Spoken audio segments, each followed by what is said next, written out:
Now, only a couple of days ago, we heard, didn't we, the Libyan leader's son warning that the unrest in the country could lead to foreign intervention. Given what we're witnessing now, do you think his words were prophetic? What is the most likely outcome? Well, we have to understand, first of all, that the Gaddafi regime in years past had been considered a thorn in the side of imperialism, and they set up Gaddafi in various ways. If you recall the false flag operation of blowing up the Berlin discotheque, which was ascribed to Gaddafi, and the rationale for bombing Tripoli at the time on the part of Reagan, it was a Mossad operation, as the German press established. Similar with Pan Am 103 at Lockerbie, which was a CIA operation, something that was documented by Interforce, a collection of retired intelligence agents from German and U.S. and Mossad intelligence hiring their services out to Pan Am.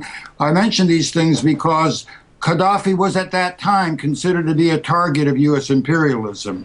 Subsequent to that, around 2003 and 2004, he made a complete accommodation to U.S. imperialism, and the major oil companies were put in charge of the oil fields in Libya.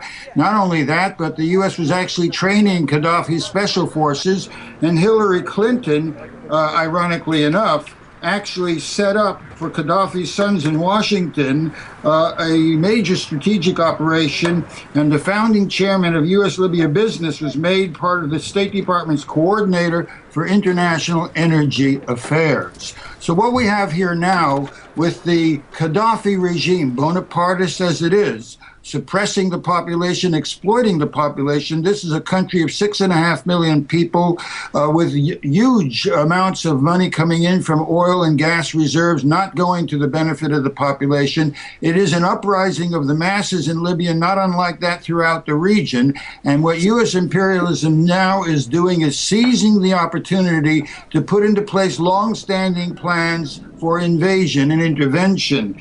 Okay, well, so where is it going to go? Let's cut to the chase here. As you see it, if Gaddafi is toppled as a result of foreign military intervention, what's going to happen?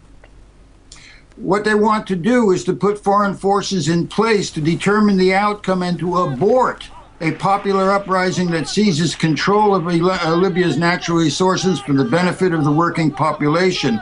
This mass movement does not aspire to put itself in the hands of imperial control and foreign subjugation. Bear this in mind. The call for this intervention comes from the founders of the PNAC, the Project for the New American Century, the old American enterprise, Mossad-directed, Israeli-influenced Wolfowitz apparatus in Washington. They are leading the charge with the State Department now for military intervention. It goes back, ironically enough, to the time of intervention in Somalia, when in the same process they were preparing for intervention throughout North Africa. And that is unfolding today. This is a direct, bold imperial plunder in process. They have seized $30 billion of Libyan assets. These are not the assets of the Gaddafi family. These are the assets of the Libyan nation.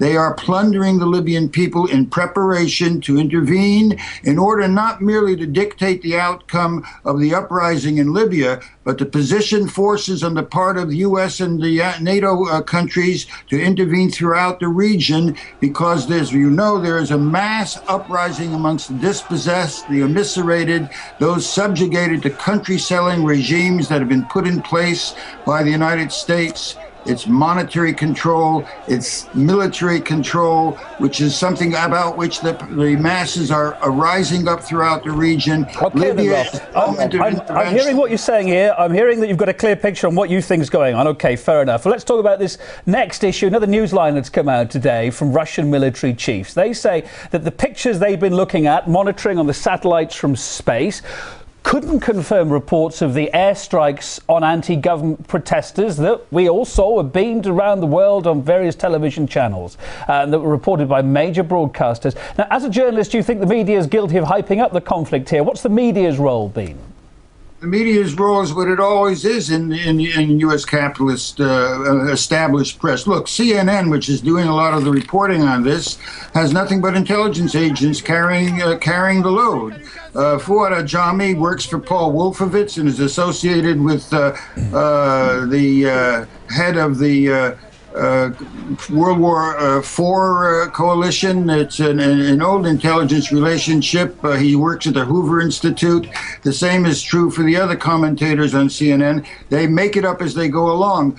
It isn't necessary to demonize Gaddafi further than the facts already established. But by creating these false data about his destruction of the population on the ground through air attacks, they create an atmosphere which would welcome an intervention and create a hysteria about the necessity for military intervention, no-fly zones, seizing of assets, which services nothing more than the aims of U.S. interventionist forces to establish once again bases in the region, extended military operations which are not only aimed at the Libyan people, not only determined to prevent their successful regaining of control over their natural resources, but to position the U.S. and the NATO forces for intervention everywhere. Ralph, I'm afraid we've got to leave it there. We're out of time. Ralph Schoenman, U.S. radio host and peace activist, joining us on the line with your thought about what's happening from California tonight. Thank you.